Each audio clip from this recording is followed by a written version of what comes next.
Hey everybody, Shoebox Legends here. Thanks for joining me for another episode today.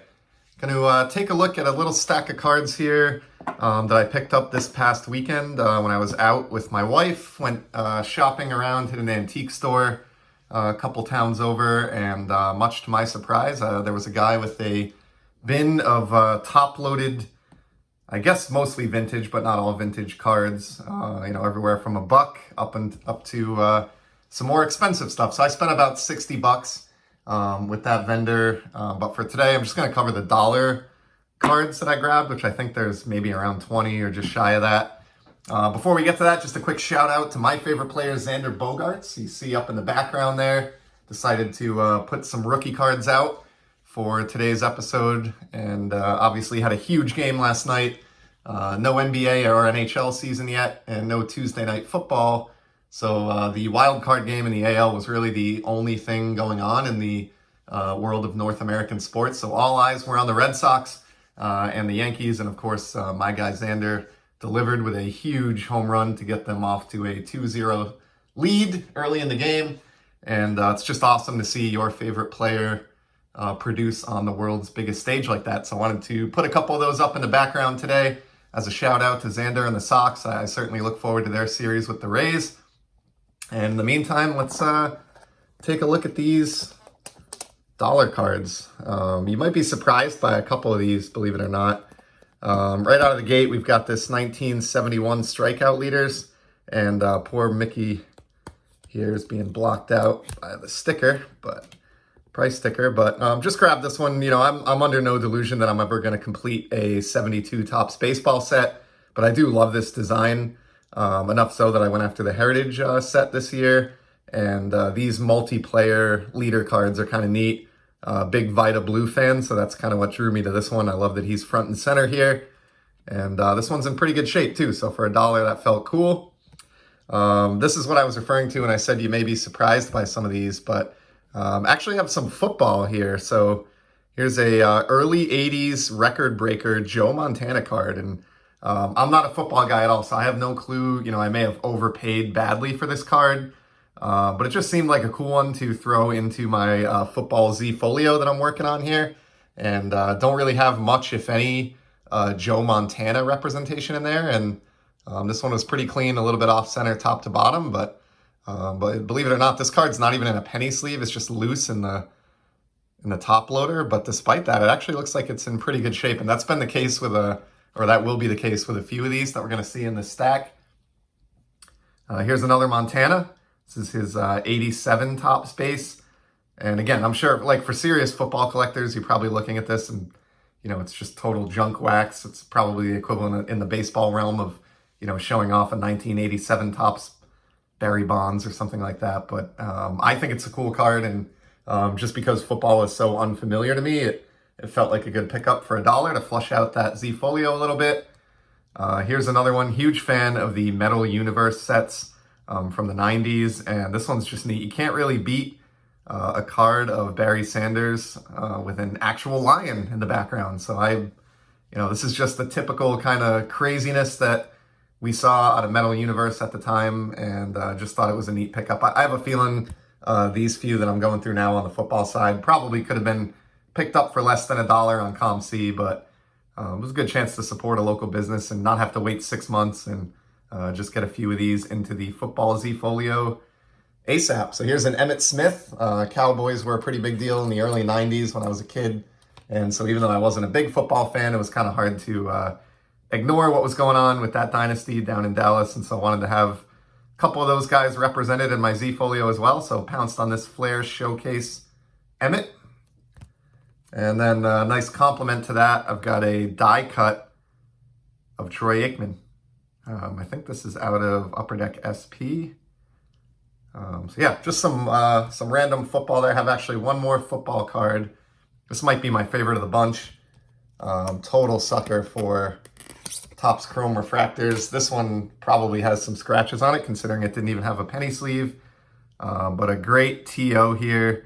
And this is from the time frame when Topps actually used to care about etching. So check out that action through the uniform. Awesome. I like how the blue, really matches the Buffalo Bills nicely. For $1, there was no way I was going to leave this one behind. And that'll be going with the rest of those right into that Z-Folio. So we got some baseball now.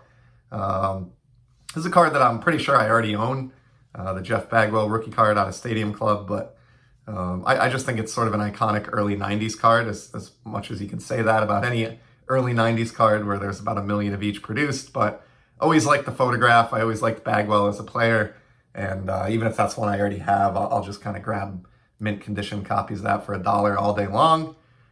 Here's one last maybe football card. I'm not sure, there may actually be others in here, but this is just a Bowman's Best of the guy before Tom Brady. So just Drew Bledsoe. So this is not a refractor or anything like that, but just a neat card of a guy who was a pretty big deal in New England for a few years, and I thought that would be a fun addition to that Football Z-Folio as well. Next up, we have a little run of 84 tops here. These are not in penny sleeves, just like that Joe Montana. They're just loose in the case, but despite that, they seem to be in very good shape and generally well-centered. I think this kind of early to mid 80s stuff is definitely maybe underpriced or underappreciated, especially in good condition. So I'll grab this Nolan Ryan. To go along with that, I got a Cal Ripken, and I'm pretty sure I had both of those cards prior to this, but I just can't pass those up for $1. And then rounding out the trifecta, we've got a nice second-year Tony Gwynn. A cool card there. This one I do not think I had, so that was a win for $1. We got a couple hockey cards here next. So this is from the 1977 Topps release, and it shows the 76-77 goal leaders in the league. And I don't think if you asked most hockey fans blindly to arrange these three guys in order, from most goals to least, that many people would put Steve Shutt in the number 1 position. So that was pretty interesting. But obviously 2 other really big names here with Guy Lafleur and Marcel Dion, and was happy to add this one to my hockey card collection. I am working on Topps hockey sets, going backwards from 1989-90 back. I've already completed the 80s, and I'm well into the 70s now, but I suspect I need this one, and so even though it's a little bit off-center, left to right, that felt like a pretty good win for $1. Here's a shiny Marty Brodeur out of Leaf Limited. Again, this is not really a super valuable card, but look at the rainbow foil effect there on the jersey. On the New Jersey Devils logo and the elements on the side of the borders. Just really cool metallic rainbow card. This design was used across, multiple sports and is sort of a good, memorable early 90s design for me. So had to snatch this one up featuring, what in my opinion, a top 10 all-time goaltender in the history of the NHL. Another hockey card here. Here's a Mike Bossy, super underrated scorer here out of 81-82 Topps. Just like the 84 baseball that we saw. No penny sleeve here, but doesn't seem to be any worse for the wear. Well-centered. Dude was an absolute sniper. He ended up retiring earlier than I'm sure he would have liked due to some issues, I believe with his knee or knees. But, when he was healthy, he was basically a lock for 50 goals a season there.